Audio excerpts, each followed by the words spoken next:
À tous. Dans cette Mishnah, on nous explique les différents miracles qu'il y avait dans le Beth Amikdash. Donc vous allez pouvoir lire les explications. Et on nous explique des miracles qui sont tout simples, comme par exemple qu'aucune mouche n'a été vue dans les abattoirs. Ça pourrait paraître hyper simple comme miracle et que ça aurait même pu ne pas être considéré comme un miracle. Mais en fait, il faut comprendre que Akadosh Baruch Hu, dans sa maison, tout était parfait. C'est-à-dire que personne n'était dérangé par personne, que même les animaux, donc une mouche qui est censée faire un petit peu ce qu'elle veut, quoi, aller là où elle veut, surtout quand il y a des odeurs comme dans les abattoirs, on comprend que tout le monde respectait la maison d'Akadosh Baruch Hu. Il faut savoir que le monde entier, il tourne autour du Beth Amikdash, comme le monde entier, il tourne autour de Jérusalem. On voit bien qu'il y a des famines de partout, il y a des guerres de partout, il y a des atrocités de partout. Et comme par hasard, dès qu'il s'agit des Juifs avec Israël, ça fait la une des journaux, alors qu'il se passe des choses 10 fois pires ailleurs. Il faut comprendre que Israël, c'est le centre du monde. C'est pour ça que les Juifs, nous vivons en Israël, parce qu'Akadosh Baruch Hu, il a décidé qu'on était le peuple élu. Mais être un peuple élu, ça se mérite. Ça veut dire qu'il faut donner l'exemple, ça veut dire qu'il y a une Torah à respecter, ça veut dire qu'il y a des règles à respecter. Et que, évidemment, quand nous, on ne va pas respecter les règles de la Torah, donc il y a des épreuves qui vont nous arriver. Donc les nations, elles vont se révolter contre nous. Donc les nations, elles vont essayer de nous assimiler parce qu'elles savent justement qu'on est le peuple élu. Donc elles ont envie de dire, mais si vous vous mélangez avec nous, ben, nous aussi, on peut être élus avec vous. Bon, bref, voilà tous ces détails-là. Mais le peuple d'Israël, il appartient à la terre d'Israël. Et en plus, cette semaine, Bezrat Hashem, il va y avoir Yom Ha'atzmaut. On fera un audio spécial pour Yom Ha'atzmaut.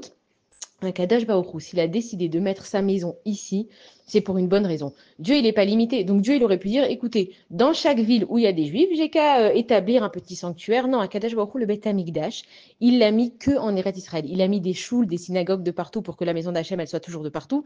Mais sa maison principale, là où il réside, c'est la terre d'Eretz Israël.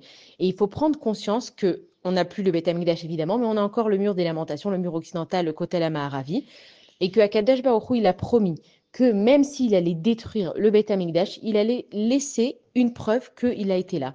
Et donc, on voit que parmi toutes les guerres qu'il y a eu, parmi toutes les catastrophes qu'il y a eu, ce mur, il est là et il ne bouge pas. C'est une preuve pour nous que Akadosh Baruch Hu, il va ramener sa maison. S'il avait voulu tout détruire, il l'aurait pu, mais il a laissé ce mur-là pour rappeler à ses enfants que c'est à cet endroit-là que sa maison, elle a été, et Bezrat Hashem, elle sera.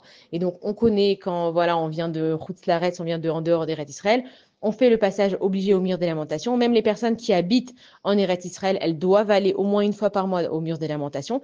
Il faut aller là-bas et dire à Kadosh Baruch Hu qu'on ne l'a pas oublié.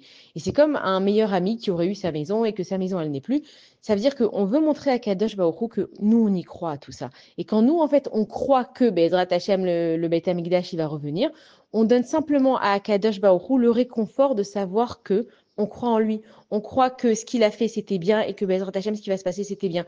On ne perd pas espoir. Et on sait que le peuple juif, c'est un peuple d'espoir. C'est la seule chose qui nous garde en vie avec tout ce qui nous arrive, c'est de garder l'espoir que les choses, elles iront mieux. Donc quand on voit en plus tous les miracles à Kadosh Baruch Hu, vous allez pouvoir lire, il a fait dans le Beth Amikdash, on comprend que Dieu, sa maison, c'est la maison de tout le monde. C'est une maison où il n'y avait que des miracles et que Bezrat Hashem, bientôt, le Beth Amikdash, il puisse descendre et qu'on puisse célébrer à nouveau tous ces miracles à l'intérieur. Bonne journée à tous et Chodesh Tov.